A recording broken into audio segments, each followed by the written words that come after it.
সেইভাবে করা করে আমি এবারে ধার করে আনছি। এবারে আমি একটা টিকিট পটেটো কাটবো, চলো গাইস দেখা যায়। আজ আমাদের প্রিয় দোকানদার এখানে দেখা যায় আমি কি পাই।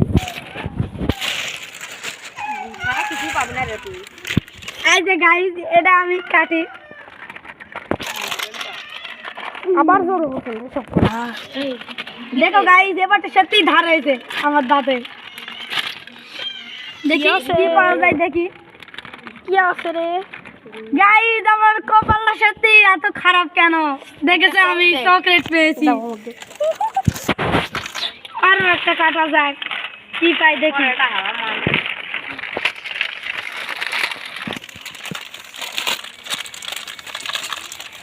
কেসি আনলে ভালো হলো না। দেখো ভাই আমি কোন কটা 500 টাকার নোট পেয়ে গেছি ভিডিও করে। 1000 টাকা 500 টাকার নোট। ও হয় 500 ভিডিও